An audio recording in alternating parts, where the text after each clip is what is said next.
கட்டக்குப்பம் மீனவர் கிராமத்தை சேர்ந்தவர் கோவிந்து. இவருக்கு சொந்தமான ஃபைபர் படகில் கோவிந்து மற்றும் அதே கிராமத்தை சேர்ந்த சுதாகர் ஆகிய இருவரும் அதிகாலை 4 மணிக்கு மீன்பிடிக்க கடலுக்கு சென்றுள்ளனர். இவர்கள் கரையிலிருந்து சிறிது தூரம் கடலில் சென்ற பொழுது வழக்கத்திற்கு மாறாக கடல் அலைகளின் சீற்றம் அதிகமாக இருந்துள்ளது. இதனால் இவர்கள் சென்ற ஃபைபர் படகு கடலில் கவிழ்ந்துள்ளது. இதனை பார்த்த அருகில் சென்ற மீனவர்கள் சம்பவ இடத்திற்கு விரைந்து சென்று கோவிந்தை காப்பாற்றி கரைக்கு கொண்டு வந்துள்ளனர். ஆனால் எதிர்பாராத விதமாக சுதாகர் ஃபைபர் படகில் சிக்கி பரிதாபமாக உயிரிழந்துள்ளார். இதனால் சுதாகர் உடலை கரைக்கு எடுத்து வந்துள்ளனர். இதுகுறித்து தகவல் அறிந்த மரக்காணம் காவல்துறையினர் மற்றும் வருவாய்த்துறை, மீன்வளத்துறை அதிகாரிகள் சம்பவ இடத்திற்கு நேரில் சென்று பார்வையிட்டு விசாரணை நடத்தினர். மேலும் ஃபைபர் படகு கவிழ்ந்து உயிரிழந்த சுதாகரின் உடலை கைப்பற்றி பிரேத பரிசோதனைக்காக கனகசெட்டிக்குளத்தில் உள்ள தனியார் மருத்துவமனைக்கு அனுப்பி வைத்தனர். இந்த சம்பவம் தொடர்பாக கோட்டக்குப்பம் காவல்துறையினர் வழக்கு பதிவு செய்து விசாரணை மேற்கொண்டு வருகின்றனர். படகு கவிழ்ந்து உயிரிழந்த சுதாகருக்கு கௌரி என்ற மனைவியும் 2 பிள்ளைகளும் உள்ளனர்.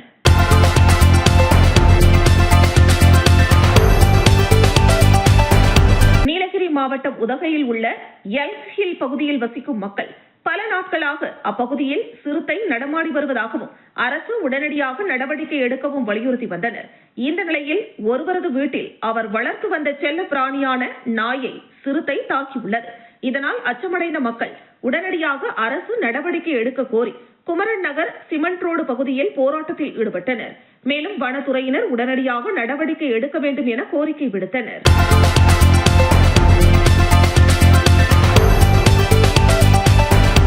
தேசிய ஜனநாயக கூட்டணி கட்சியின் சார்பில் ஏற்காடு தொகுதி அதிமுக சட்டமன்ற உறுப்பினர் உஷாராணி நன்றி தெரிவித்தார். சட்டமன்ற உறுப்பினர் உஷாராணி பொதுமக்களிடம் கூறுகையில் பொதுமக்களின் அடிப்படை தேவைகள் உடனுக்குடன் நடவடிக்கை எடுக்கப்படும் என்று கூறினார். அதிமுக கட்சியினர் மற்றும் தேசிய ஜனநாயக கூட்டணி கட்சியினருக்கு நன்றி தெரிவித்தார். மின்னாம்பள்ளி, சின்ன கவுண்டாபுரம், பெரிய கவுண்டாபுரம், ராமலிங்கபுரம், காரிப்பட்டி உட்பட பல்வேறு கிராமங்களில் உள்ள பொதுமக்களுக்கு நன்றி கூறினார். இந்த நிகழ்ச்சியில் தெற்கு ஒன்றிய செயலாளர் மெடிக்கல் ராஜா என்கிற ராஜசேகரன், எம்ஜிஆர் மன்ற இணை செயலாளர் பழனிவேல், மின்னம்பள்ளி ராஜா, சுபாஷ், கூட்டணி கட்சியினர், பொதுமக்கள் என பலர் உடனிருந்தனர். பொதுமக்களுக்கும் நன்றினை தெரிந்து கொள்ள நன்றி நன்றி நன்றி.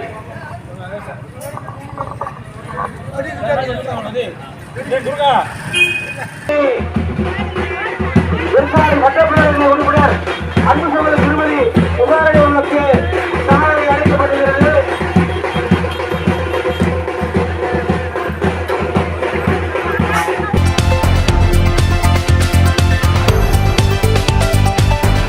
மதுரை மாவட்டம் மேலூர் அருகே பிரசித்தி பெற்ற அழகர் கோவிலில் இந்து சமய அறநிலையத்துறை அமைச்சர் ரமேஷ் திடீர் ஆய்வு மேற்கொண்டார்.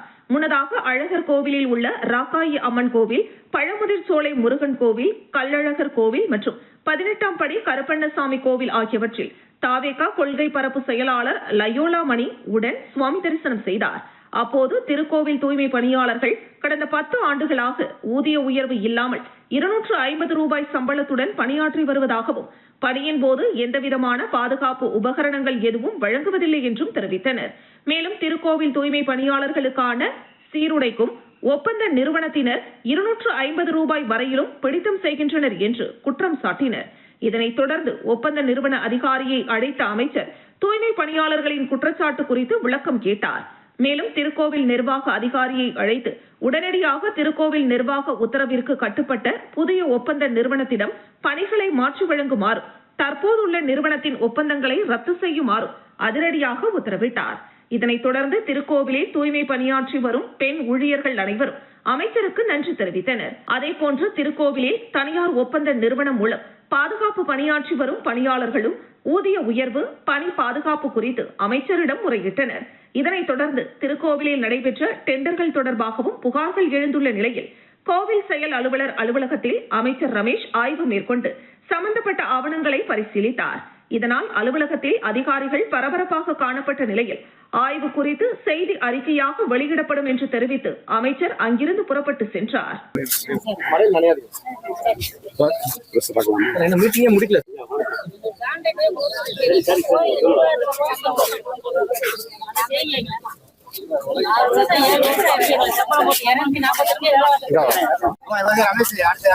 அமைச்சர் ரமேஷ்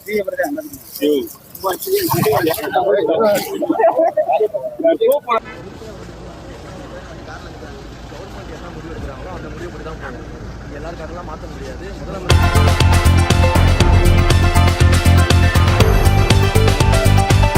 பழனி வழியாக கொடைக்கானலுக்கு சுற்றுலா பயணிகள் அதிக அளவில் சென்று வருகின்றனர்.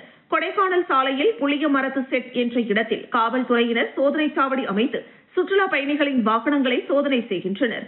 சுற்றுலா பயணிகள் வாகனங்களில் கொண்டுவரும் மதுபானங்கள், புகையிலை பொருட்கள் மற்றும் பிளாஸ்டிக் பொருட்கள் பறிமுதல் செய்யப்பட்டு அபராதம் விதிக்கப்படுகிறது. மேலும் மலைப்பாதையில் செல்லக்கூடிய வாகன ஓட்டிகளை சோதனை செய்த பின்னர் காவல்துறையினர் அனுமதித்து வருகின்றனர். இந்த நிலையில் சில தினங்களுக்கு முன்பு கொடைக்கானலுக்கு சுற்றுலா சென்ற பயணி ஒருவர் தனது காரில் மது பாட்டிலை கொண்டு சென்றுள்ளார். பணியில் இருந்த தலைமை காவலர் அழகர்சாமி என்பவர் காரை தடுத்து நிறுத்தி சோதனை செய்து மது பாட்டிலை பறிமுதல் செய்துள்ளார். பின்னர் சுற்றுலா பயணியிடம் பேசி பணத்தை பெற்றுக்கொண்டு மது பாட்டிலை திருப்பி வழங்கியுள்ளார். இந்த சம்பவத்தை தனது கேமராவில் ரகசியமாக பதிவு செய்த சுற்றுலா பயணி ஊருக்கு சென்றவுடன் வீடியோ காட்சிகளை சமூக வலைதளத்தில் பரவச் செய்துள்ளார். காவல் பணியில் இருந்த காவல்துறையினர் பணம் வாங்கிய சம்பவம் பெரும் பரபரப்பை ஏற்படுத்தியுள்ளது.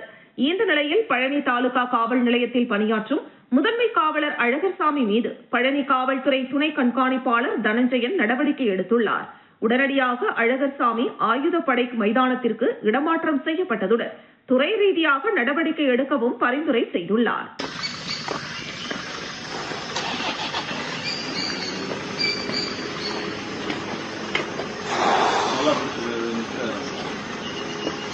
பிரதர்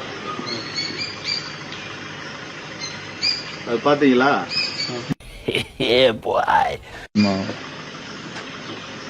கண்டிஷன் டர்ம்ஸ் பாத்தீங்களா? என்ன போட்டிருக்கோம்? சொல்லியிருக்கா என்ன சொல்லு? அலவுட் இல்லைன்னு போட்டிருக்கா? அதுக்கு என்ன மீனிங்? அப்ப நாங்க எது இது பண்றோமா? இதெல்லாம் வந்து நார்மல் ஃபைன். உனக்கு வார்னிங் ஃபைன். நெக்ஸ்ட் டைம்ல ப்ராப்பரா வரணும். நம்ம இது ஒரு பெரிய பிரச்சனையே கிடையாது. நாளைக்கு மெயினான ஒர்க் உனக்கு ஜாப்ல வந்து டிஸ்டர்ப் ஆகும்.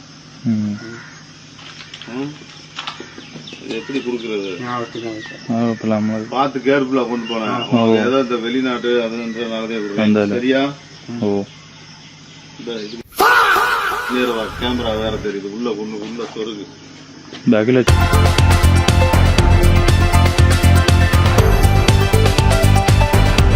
பழனி முருகன் கோவில் மலை மீதுள்ள நவபாஷண முருகன் சிலையை உருவாக்கியவர் சித்தர் போகர். போகரின் ஜீவசமாதி பழனி மலை மீது வெளிப்பிரகாரத்தில் அமைந்துள்ளது. பழனி முருகனை தரிசனம் செய்ய வரும் பக்தர்கள் சித்தர் போகரையும் வணங்கிவிட்டு செல்கின்றனர். சித்தர் போகரின் ஜெயந்தி விழா ஆண்டுதோறும் மலை மீதுள்ள போகரின் ஜீவசமாதியில் விமர்சையாக கொண்டாடப்பட்டு வருகிறது. போகர் ஜெயந்தி தினமான இன்று சித்தர் போகர் மற்றும் சித்தர் புலிபாணியால் வழங்கப்பட்டு வந்த பழமையான பச்சை மரகத லிங்கம் மற்றும் புவனேஸ்வரி அம்மன் சிலைகள் வெளியே எடுத்து வரப்பட்டு பக்தர்கள் முன்னிலையில் அபிஷேக ஆராதனைகள் நடைபெற்றது. பச்சை மரகதலிங்கம் மற்றும் புவனேஸ்வரி அம்மனுக்கு பால், பஞ்சாமிரதம், தேன், இளநீர், பழ வகைகள் உட்பட 14 வகையான பொருட்களால் அபிஷேகம் நடைபெற்றது. இந்த நிகழ்ச்சியில் பழனி ஆதீனம் ஸ்ரீமத் போகர் சிவானந்த புலிபாணி பாத்திர சுவாமிகள் மற்றும் ஏராளமான பக்தர்கள் கலந்து கொண்டு சுவாமி தரிசனம் செய்தனர்.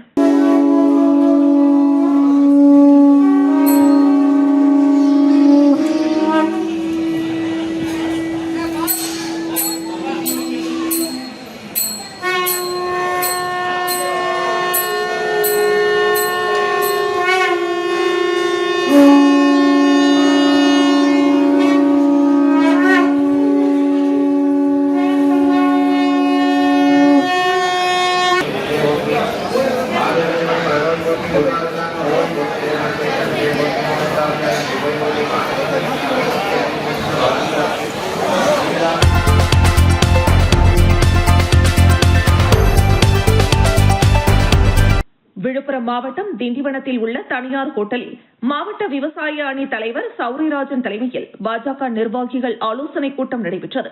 இதில் விழுப்புரம் வடக்கு மாவட்டத்தைச் சேர்ந்த பாஜகவினர் கலந்து கொண்டு ஆலோசனை மேற்கொண்டனர். ஆலோசனைக்கு பிறகு விழுப்புரம் வடக்கு மாவட்டத்தைச் சேர்ந்த 5 மண்டல தலைவர்கள், 3 மாவட்ட செயலாளர்கள், 5 முன்னாள் மண்டல தலைவர்கள், 1 மாநில பொதுக்குழு உறுப்பினர் மற்றும் மாவட்ட மண்டல கிளை நிர்வாகிகள் என நூற்றுக்கணக்கானோர் பாஜகவிலிருந்து விலகி பாஜக முன்னாள் மாநில தலைவர் அண்ணாமலை உருவாக்கியுள்ள வி தி லீடர்ஸ் இயக்கத்தில் தங்களை இணைத்துக் கொண்டனர். மேலும் தங்களது ராஜினாமா கடிதத்தையும் பாஜகவின் மாநில தலைவர் நயினார் நாகேந்திரனுக்கு அனுப்பி வைத்துள்ளனர்.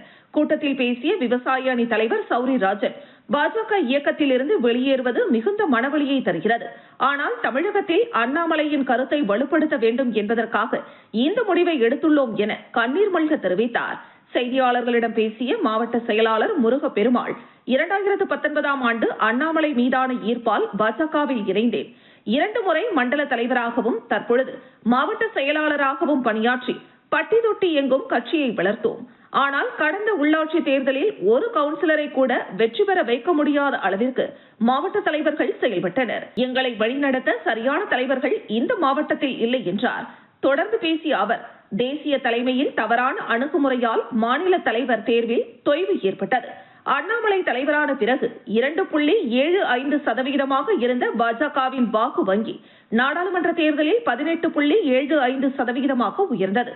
அவரை கட்சியில் ஒரு சிலர் சுயநலத்திற்காக ஓரம் கட்டியதால் 2026 தேர்தலில் பாஜக மோசமான வீழ்ச்சியை சந்தித்தது. 30 ஆண்டுகளுக்கு முன்பும் ஒரே சட்டமன்ற உறுப்பினர் தான், இப்போதும் அதே நிலைதான் என்று குற்றம் சாட்டினார். பாஜக என்ற தாய் இயக்கத்தின் மீது குறையில்லை, ஆனால் அதை வழிநடத்தும் தகப்பன் சரியில்லை என்பதால் தான் விலகுகிறோம். வி த லீடர்ஸ் இயக்கத்தில் நிரந்தர பதவி கிடையாது.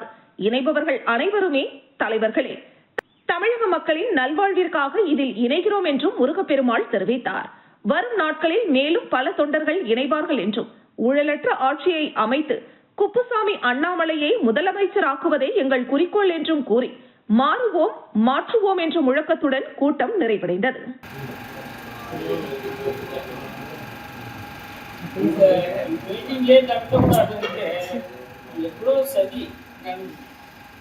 இன்னும் வர வேண்டியவங்க நிறைய பேர் அதெல்லாம் நிறுத்திட்டாங்க. அது யார் இருக்கிறது எல்லாருக்கும் தெரியும். இருந்தாலும் அதெல்லாம் நம்ம சொல்லி தேவையில்ல. நம்ம அண்ணாமலையினுடைய இதை நம்ம இதோட இது பண்ணுறது மட்டும் இல்லாத அந்தந்த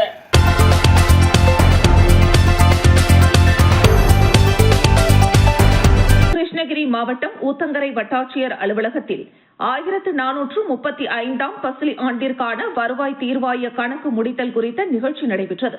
அதில் அரசு வருவாய்த்துறை சார்ந்த அதிகாரிகள் மற்றும் பெரிய தள்ளப்பாடி, மகனூர்பட்டி, மூன்றம்பட்டி, கோவிந்தாபுரம், நடுப்பள்ளி, சின்ன தள்ளப்பாடி, கீழ்மத்தூர், நாயக்கனூர், சிங்காரப்பேட்டை, ஏக்கூர் வருவாய் கிராமங்களை சேர்ந்த பொதுமக்கள் கலந்து கொண்டு தங்களது குறைகளை மனுக்களாக கொடுத்தனர்.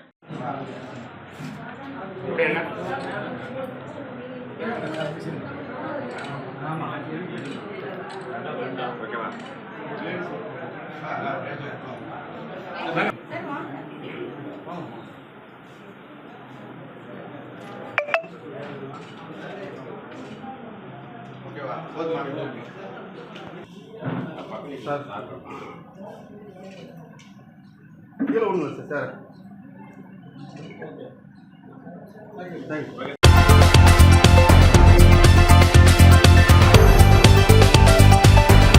திண்டிவனம் வண்டிமேடு பகுதியில் திண்டிவனம் மாவட்ட திராவிடர் கழகம் சார்பில் முத்தமிழ் அறிஞர் டாக்டர் கலைஞர் கருணாநிதியின் 103வது பிறந்த நாள் திராவிடர் எழுச்சி நாள் விழா பொதுக்கூட்டம் நடைபெற்றது. திண்டிவனம் மாவட்ட தலைவர் அன்பழகன் தலைமையில் நடைபெற்ற இந்த நிகழ்ச்சிக்கு மாவட்ட செயலாளர் இளம் பருதி வரவேற்புரையாற்றினார். இந்த நிகழ்ச்சியில் சிறப்பு அழைப்பாளர்களாக முன்னாள் அமைச்சர் செஞ்சி மஸ்தான், திராவிடர் கழகத்தின் துணை பொதுச் செயலாளர் வழக்கறிஞர் மதிவதனி ஆகியோர் கலந்து கொண்டு சிறப்புரையாற்றினர். இதில் முன்னாள் சட்டமன்ற உறுப்பினர்கள் டாக்டர் மாசிலாமணி, சேதுநாதன், நகர செயலாளர் கண்ணன், விசிக மாவட்ட செயலாளர் மலைச்சாமி, தேமுதிக நகர செயலாளர் காதர் பாஷா, பொதுக்குழு உறுப்பினர் சின்னசாமி, முன்னாள் மாவட்ட துணை செயலாளர் அசோகன், இளைஞரணி துணை அமைப்பாளர் பாபு, திமுக ஒன்றிய செயலாளர்கள் ராஜாராம், பழனி, மணிமாறன், செழியன் ஆகியோர் கலந்து கொண்டு வாழ்த்துரை வழங்கினர். நிகழ்ச்சிக்கு திராவிடர் கழக நிர்வாகிகள் பரந்தாமன், ராதா, ஏழுமலை, அன்புக்கரசு, பெருமாள், திருநாவுக்கரசு, விஜயலட்சுமி, வில்லன் கோதை, பச்சையப்பன், பன்னீர்செல்வம், ரமேஷ், தேவராஜ், ஓவியர் செந்தில் பாபு ஆகியோர் முன்னிலை வகித்தனர். இதில் பேசிய திராவிடர் கழக துணை பொதுச் செயலாளர் மதிவதனி, மகளிர் உரிமை தொகை என்னும் பெயர் இருக்கும் வகையில் முத்துவேல் கருணாநிதியின் புகழ் தமிழ்நாட்டில் நிலைத்திருக்கும் என்று கூறினார். தொடர்ந்து பேசிய அவர், நடைபெற்ற சட்டமன்ற தேர்தலில் தோல்வி அடைந்தது திமுக அல்ல என்றும், தமிழகத்தின் வளர்ச்சிதான் தோல்வி அடைந்துள்ளது என்றும் காட்டமாக தெரிவித்தார். இதனைத் தொடர்ந்து பேசிய அவர், டெல்லியில் நடைபெற்ற நிதி ஆயோக் கூட்டத்தில் கலந்து கொண்டு பேசிய தமிழக முதலமைச்சர் ஜோசப் விஜய், முதன்முறையாக ஓர் உண்மையை ஒப்புக்கொண்டுள்ளார் என்று கூறிய மதிவதனி, இந்தியாவில் 2வது பொருளாதாரம் கொண்ட மாநிலம் தமிழ்நாடு என்றும், பெண்கள் பாதுகாப்பு, சுகாதாரம், கல்வி, அறிவியல், வளர்ச்சி ஆகியவற்றில் தமிழ்நாட்டின் வளர்ச்சி மற்றும் மகளிர் சுய உதவி குழுக்கள் மூலமாக பெண்களின் பொருளாதார வளர்ச்சி, இந்தியாவில் உள்ள தொழிற்சாலைகளில் பணியாற்றும் பெண்களில் 41% தமிழக பெண்கள், தமிழ்நாட்டு பெண்கள், இவ்வாறு பல்வேறு பெருமைக்குரிய இந்த தமிழ்நாட்டின் வளர்ச்சி எத்தகையிலும் பாதிக்கப்படக்கூடாது என்று தமிழக முதலமைச்சர் ஜோசப் விஜய் டெல்லியில் பேசியிருப்பது கடந்த காலங்களில் திமுக ஆட்சிக்கு கிடைத்த வெற்றி என்றும் பெருமிதம் தெரிவித்தார். முதன்முறையாக ஓர் உண்மையை ஒப்புக்கொண்டுள்ள தமிழக முதலமைச்சர் ஜோசப் விஜய்க்கு நன்றி என்று கூறினார். நிகழ்ச்சியின் முடிவில் மாநில இளைஞரணி துணை செயலாளர் தம்பி பிரபாகரன் நன்றி கூறினார். ஆர்ப்பாட்டம் ஒரு குறிப்பை கலைஞர் தன்னுடைய முதலமைச்சராக பொறுப்பேற்ற பிறகு அதை நினைவுக்கு கொண்டு வருகிறார். ஒரு காலகட்டத்தில் கழகத்தினுடைய ஒன்றிய கழக செயலாளர்கள் அருமை சகோதரர் முன்னாள் சட்டமன்ற உறுப்பினர் சேதுநாதன் சகோதரர் டாக்டர் மாசிலாமணி அவர்களே, கழகத்தினுடைய பல்வேறு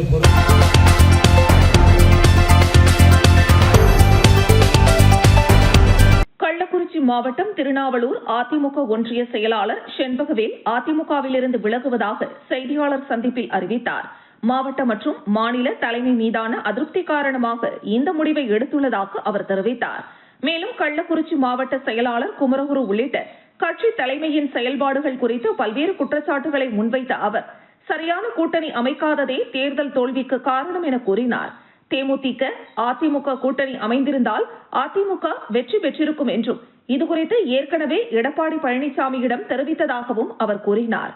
கடந்த சில நாட்களாக மன உளைச்சலில் இருந்ததால் கட்சியிலிருந்து விலக முடிவு செய்துள்ளதாக தெரிவித்த செண்பகவேல், தன்னுடன் திருநாவலூர் ஒன்றியத்தை சேர்ந்த முக்கிய நிர்வாகிகள் உட்பட சுமார் 5000 பேர் அதிமுகவில் இருந்து விலக உள்ளதாகவும் பரபரப்பு தகவலை வெளியிட்டார்.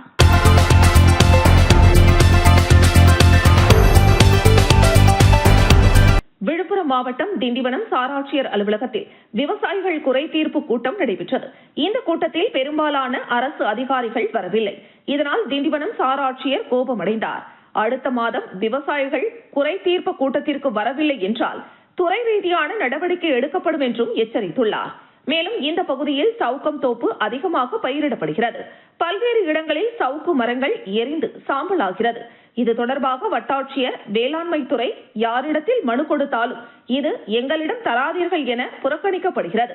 இந்த மனுவை யாரிடத்தில் கொடுப்பது என தெரியாமல் திணறி வருகிறோம்.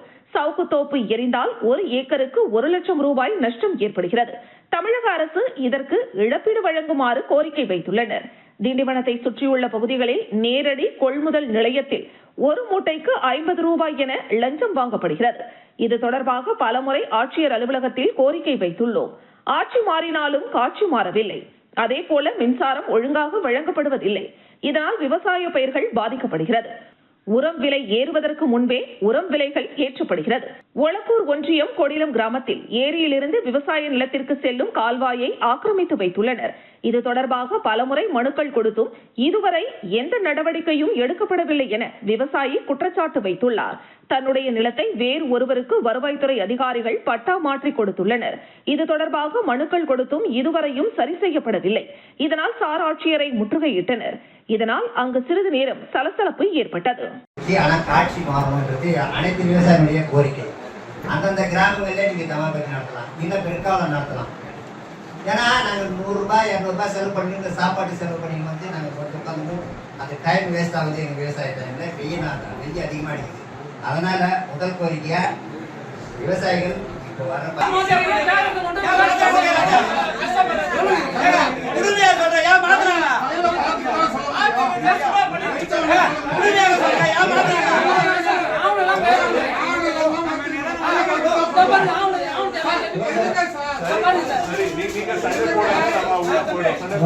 நீங்க